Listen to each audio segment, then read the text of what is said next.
Bonjour. Aujourd'hui, on aborde un sujet grave, un événement vraiment tragique, un incendie qui a ravagé un immeuble à Reims. C'était dans la nuit de jeudi à vendredi, le 6 juin 2025. Oui, bonjour. Un drame terrible, effectivement. On va s'appuyer sur des extraits d'un article de presse pour essayer de comprendre ce qui s'est passé.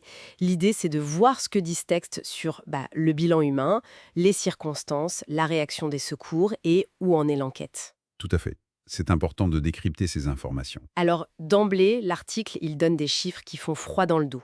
Le procureur parle de 4 personnes décédées. 4 morts, oui.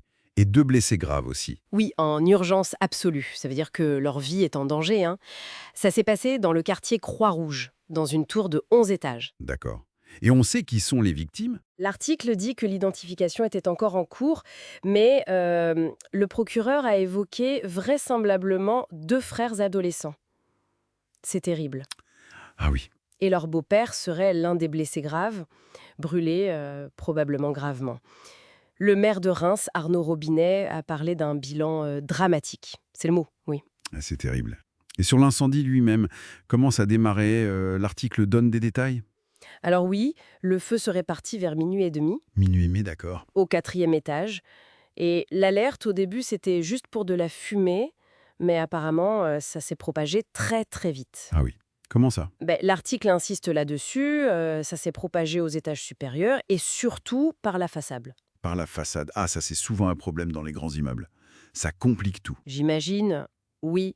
Et justement, les secours, comment ils ont réagi face à ça? Alors, l'article parle d'une grosse mobilisation, 62 sapeurs-pompiers. C'est considérable. 62, oui. Et un point intéressant, c'est que des policiers nationaux qui étaient déjà dans le quartier pour autre chose sont intervenus tout de suite. Ah bon? Avant les pompiers? Oui, pour les toutes premières évacuations. Une réactivité importante, quoi. Ensuite, bien sûr, les pompiers ont pris le relais. Et puis, la Croix-Rouge a pris en charge une quarantaine de sinistrés dans un gymnase. D'accord, une bonne coordination alors. Et pour l'enquête, on sait d'où est parti le feu exactement? Pour l'instant, non. C'est ce que dit l'article en citant le préfet de la Marne, Henri Prévost. Donc, origine indéterminée. Voilà, on sait que ça a démarré au 4e étage. Ça, c'est sûr. Mais la cause précise, euh, aucune piste n'est écartée, mais aucune n'est confirmée non plus. D'accord. L'article mentionne qu'il faut une reconnaissance complète d'un appartement qui a beaucoup brûlé au 4e. C'est seulement après ça qu'on aura peut-être des réponses et un bilan définitif. L'enquête ne fait que commencer, hein. Bien sûr.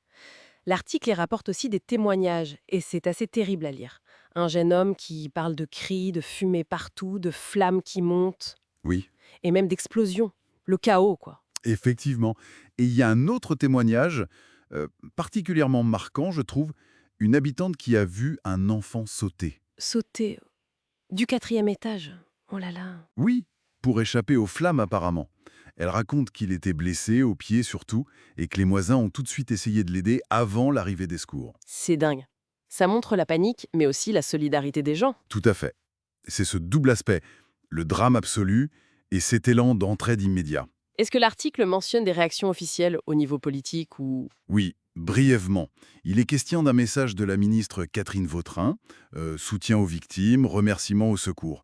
Assez classique dans ce genre de situation. D'accord. Donc, si on essaie de synthétiser ce qu'on a lu dans cet article, on a un incendie très grave à Reims, bilan provisoire lourd avec 4 morts, 2 blessés critiques, C'est ça. un feu qui s'est propagé vite par la façade, grosse mobilisation des secours avec cette intervention rapide de la police au début. Une enquête qui démarre pour trouver la cause. Voilà. Et des témoignages qui montrent bien l'horreur de la situation et la détresse des habitants. Exactement. Et toutes ces informations, tirées de ce simple article, ça nous amène quand même à réfléchir un peu plus loin, non? C'est-à-dire? Ben, au-delà du drame humain, qui est terrible, et de l'enquête qui est nécessaire, bien sûr, qu'est-ce que ça nous dit sur la sécurité incendie dans ces grands immeubles? Surtout cette histoire de propagation par la façade, c'est un point sensible. Oui, c'est vrai. Et puis ça interroge aussi sur la façon dont une communauté réagit. On a vu la réponse officielle des secours, mais aussi la réaction des policiers qui étaient là par hasard, et celle des voisins qui aident l'enfant. Comment tout ça s'articule face à une urgence pareille? C'est une question que soulève ce récit, je trouve.